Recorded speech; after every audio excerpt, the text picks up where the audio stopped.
Então Emmanuel diz que a ciência do mundo, essa ciência materialista, ela tem absoluta necessidade do espiritismo, cuja finalidade divina é a iluminação dos sentimentos, na sagrada melhoria das características morais do homem.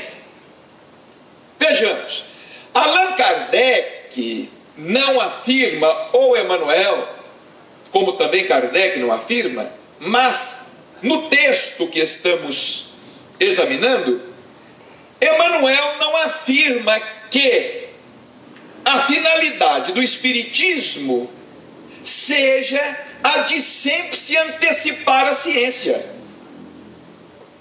Ele não afirma que a finalidade do espiritismo seja a de substituir a ciência. Absolutamente. Ele diz que a finalidade do espiritismo, a finalidade divina do espiritismo, é a iluminação dos sentimentos na sagrada melhoria das características morais do homem. Então nós chegamos à conclusão que a finalidade do espiritismo, principalmente, a principal finalidade do espiritismo é a de restaurar o evangelho de Jesus. É a principal finalidade do espiritismo. Eventualmente, o espiritismo, através da revelação, abre caminhos para a ciência. Eventualmente. Mas não é obrigação do espiritismo estar sempre se antecipando à ciência, efetuando revelações que cabem ser feitas pelo próprio homem, através das pesquisas, através de seus estudos. Vamos ao próximo slide, por favor. Em A Gênese, capítulo 1, Allan Kardec escreveu: o espiritismo marchando com o progresso. Vamos atentar para a palavra lúcida do codificador. O espiritismo deve caminhar ao lado da ciência. Em certo momento, Allan Kardec chegou mesmo a escrever: o espiritismo há de ser científico ou não sobreviverá. O espiritismo não surgiu para ser mais uma religião, para ser mais um ismo. O espiritismo surgiu para abrir caminhos. O espiritismo, marchando com o progresso, jamais será ultrapassado. Por quê? Será que Allan Kardec está proclamando a infabilidade do espiritismo? Como a igreja um dia proclamou a infabilidade papal? Não. Mas por que o espiritismo jamais será ultrapassado? Porque se novas descobertas demonstrassem estar em erro sobre um certo ponto, ele se modificaria sobre esse ponto. Vejamos a grandeza, a genialidade de Allan Kardec. Nós, que não codificamos a doutrina, nem aceitamos ouvir alguém dizer que o espiritismo precisa de uma revisão. Mas o codificador tinha esse pensamento. Se novas descobertas demonstrassem estar em erro sobre um certo ponto, ele se modificaria sobre esse ponto. Se uma nova verdade se revelar, ele a aceitará. O que não pode ocorrer no Espiritismo é o que ocorreu na Igreja.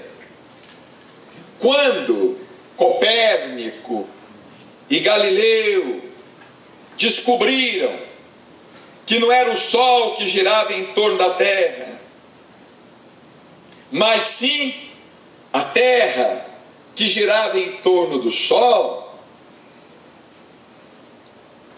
por pressão da Igreja, essa verdade científica, essa revelação científica, demorou mais de 300 anos para ser aceita. Mais de 300 anos para ser aceita. Galileu foi ameaçado de excomunhão e de ser levado às fogueiras da Inquisição, por esse motivo. Foi por esse motivo que a ciência se apartou da religião. Por esse motivo se cavou entre a ciência e a religião um profundo abismo. Abismo sobre o qual o Espiritismo com Allan Kardec lançou uma ponte, que é a ponte da fé raciocinada.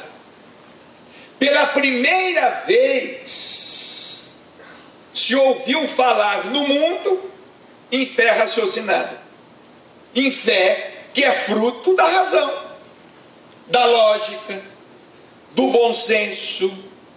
Fé verdadeira é aquela que pode encarar a razão face a face em todas as épocas da humanidade. Foi o que escreveu Allan Kardec. A fé espírita é raciocinada.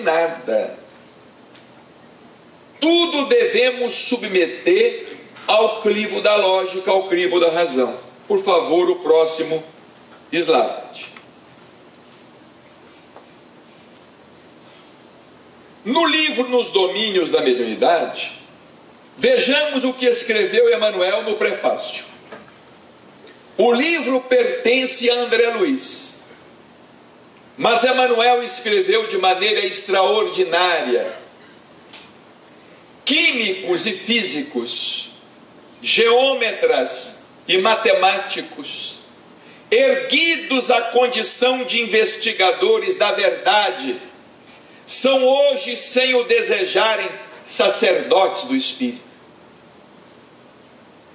Porque, como consequência de seus porfiados estudos, o materialismo e o ateísmo serão compelidos a desaparecer por falta de matéria. Olha que colocação interessante. O materialismo desaparecerá por falta de matéria. A base que lhes assegurava as especulações negativistas. Porque a ciência está provando que a matéria, como nós a entendemos, não existe. Ou pelo menos, como os Espíritos disseram a Allan Kardec em O Livro dos Espíritos. A matéria existe em estados desconhecidos para nós. A matéria existe em estados que nós desconhecemos. Nós nos habituamos a falar no mundo espiritual, mas não entendemos que o mundo espiritual também é constituído de matéria. Nós nos habituamos a falar em corpo espiritual, mas os espíritos definem o corpo espiritual como sendo um corpo de natureza semimaterial. Se ele é semimaterial, ele é material. No livro Missionários da Luz, André Luiz afirma categoricamente que nem o sábio mais sábio seria capaz de dizer onde termina a matéria e começa o espírito.